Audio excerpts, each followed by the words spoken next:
देखिए दोस्तों 21 question number 21। Rakesh acquired A motor car for ₹3 lakh from his friend who is non relative. तो इसमें जो इम्पोर्टेंट पॉइंट है कि वो मोटर कार एक्वायर कर रहा है, तो जो आपको सेक्शन 56 याद होगा उसमें मोटर कार नहीं है गिफ्ट के टैक्सेबिलिटी के लिए।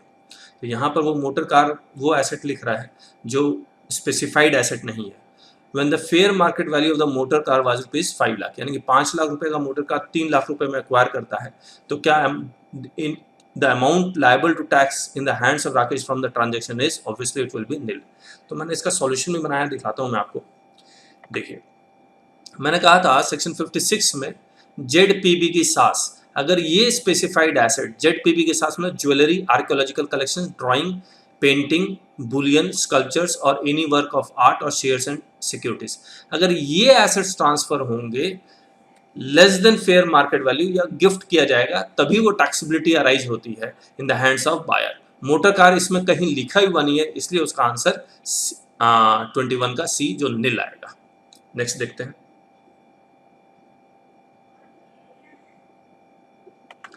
22।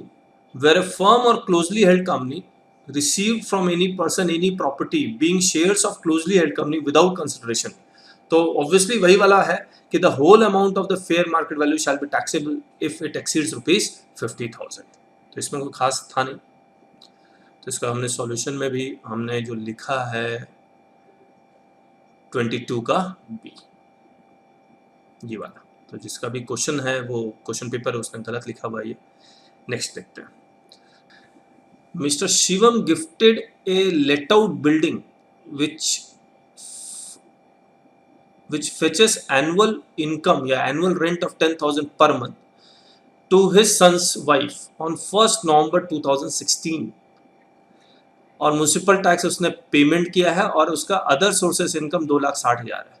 अब कहानी इसमें एक समझने की जरूरत है कि क्या अगर आप हाउस प्रॉपर्टी अपने सन्स वाइफ को ट्रांसफर करते हैं तो क्लबिंग ऑफ इनकम एप्लीकेबल होगा या नहीं होगा। तो सेक्शन 64 सबसेक्शन 1 क्लॉज 6 कहता है any asset including house property transferred by individual to his or her son wife, तो क्लबिंग ऑफ इनकम एप्लीकेबल हो जाएगा।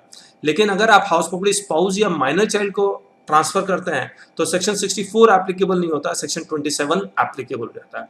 इसमें खास बात यह है कि क्वेश्चन में लिखा हुआ है कि जो प्रॉपर्टी ऑलरेडी हाउस प्रॉपर्टी किराए पे दी हुई है वो गिफ्ट कर रहा है अपने सन्स वाइफ को।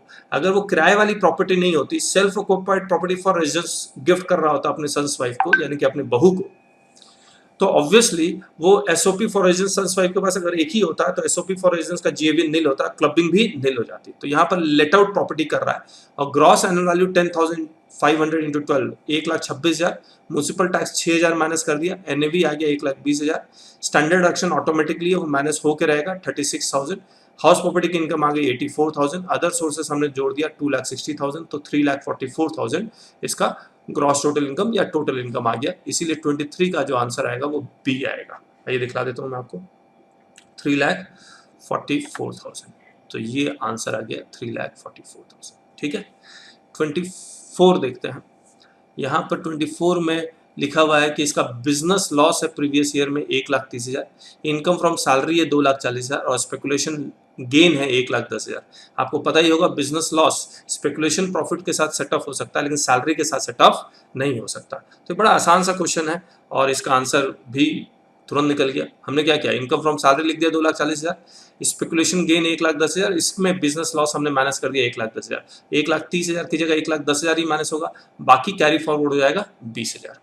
ठीक है, और ये जो ब्रॉड फॉरवर्ड बिजनेस लॉस भी है वो बिजनेस इनकम के साथ भी सेटअप हो सकता है और स्पेकुलेशन इनकम के साथ भी सेटअप हो सकता है। तो और सैलरी आ गई 2,40,000 और कोई इनकम है नहीं, तो टोटल इनकम 2,40,000। तो इस 24 का आंसर क्या आएगा, सी आएगा। ये देख लेते हैं 24 सी, 24 सी 2,40,000। 25 में लिखा हुआ है कि कुछ सम Mathur Storage Private Limited engaged in chain cold storage has brought forward business loss of 12 lakh. देखिए दोस्तों 25 Mathur Storage Private Limited engaged in the chain cold storage has brought forward business loss, यानी कि जो 35 AD का business loss 12 lakh है। चलिए दोस्तों 25 Mathur Storage Private Limited engaged in chain cold storage has brought forward business loss of rupees 12 lakh relating to assessment year 16-17. अब ये cold chain storage का जो बिजनेस है वो 35 AD में फॉल करेगा और 35 AD का अगर कोई लॉस है तो 35 AD के इनकम के साथ ही सेट ऑफ हो पाएगा। तो वो जो 12 लाख का लॉस है वो 35 AD की इनकम कितनी है 9 लाख, तो 12 लाख में से 9 लाख सेट ऑफ हो जाएगा, बाकी 3 लाख फिर कैरी फॉरवर्ड हो गया, वो ऑब्वियसली अनलिमिटेड पीरियड के लिए कैरी फॉरवर्ड होता है और उसी बिजनेस के साथ सेट ऑफ हो पाएगा। और ट्रेडिंग इनकम इसकी अलग से 6 लाख, तो यही 6 लाख उसकी इनकम आंसर आएगा। तो 25 का आंसर आएगा बी, और हमने ये यहां पर लिखा हुआ भी है 25B. 35 AD business loss can be set off only from 35 AD business income and can be carried forward for unlimited period. तो ये 9 लाख में 9 लाख सेट ऑफ हो गया, बाकी 3 लाख कैरी फॉरवर्ड होगा अनलिमिटेड पीरियड के लिए, लेकिन सेट ऑफ उसी बिजनेस के साथ होगा 35 AD और ट्रेडिंग इनकम 6 लाख, तो आंसर 25B। अब देखते हैं 26 का आंसर क्या आएगा। Raghunath repaid during previous year 16-17 education loan of 60,000 और इंटरेस्ट 18,000 और पंजाब नेशनल बैंक से लिया था for his son to pursue MS in Germany, और loan was taken in 8-9, payment commence in 9-10 from financial year 9-10। The amount eligible for deduction under section 80 for the assessment year 17-18। तो 9-10 से अगर commence हुआ तो 8 साल का अलाउ होगा, तो ऑब्वियसली 16-17 में तो इसका डिडक्शन मिलना चाहिए। अब खास बात यह है कि एक हमने यहाँ लिखा भी है इसको यहाँ पर, पुणे IT 18 में इन नितिन शांतिलाल मुथियन केस, और 80 जब आप पढ़ेंगे तो उसमें नहीं लिखा हुआ कि हायर एजुकेशन इंडिया में होना चाहिए, इंडिया के बाहर होना चाहिए, कुछ कंडीशंस नहीं डाले हुए हैं। तो पुणे IT 18 ने कहा इंडिया में हायर एजुकेशन करे या बाहर हायर एजुकेशन करे, 80E का डिडक्शन मिल के रहेगा, लेकिन सिर्फ इंटरेस्ट का मिलता है, बाकी का प्रिंसिपल अमाउंट का डिडक्शन नहीं मिलता, इसीलिए इसका आंसर 26C लिखा है हमने। आइए दिख लाता हूँ आपको 26C कितना 18,000। ये 27 पढ़िए एक बार। Shravan engage in business paid monthly rent of 5,000 for check for his residence during the previous year, यानी कि 80GG का रिडक्शन जिसमें एडजस्टेड ग्रॉस टोटल इनकम 3,40,000 दिया हुआ है, तो इसका आंसर 27 का बी आएगा 26,000। मैं सॉल्यूशन दिखा रहा हूँ आपको कैसे किया हमने। ये रहा मैक्सिमम 60,000, पहले 2,000 पर मंथ हुआ करता था, 5,000 पर मंथ है तो 60,000। एडजस्टेड ग्रॉस टोटल इनकम 3,40,000 का 25% 85,000 आ जाएगा। रेंट पेड मंथली 60,000 है और 10% ऑफ 3,40,000 कितना 26,000, यही मिनिमम है, तो 26,000 का डिडक्शन मिलेगा। आगे देखिए 28 देखते हैं। डिडक्शन अंडर सेक्शन 80G यानी कि डोनेशन का डिडक्शन किसी भी SSC को मिलता है, तो बड़ा आसान सा 28 का बी आंसर आएगा।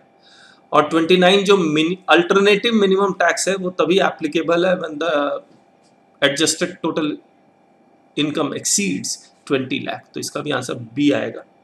और 30 जो मारुति एंड कंपनी AOP है कंसिस्टिंग ऑफ 4, यानी कि AOP की टैक्स लायबिलिटी और किसी की भी इनकम वो एक्सीड नहीं कर रही है टैक्सेबल लिमिट से, तो इस पे 5 लाख पे सीधे स्लैब रेट लगा के ये 25,750 आ जाएगा आंसर। ठीक है दोस्तों, हो गया।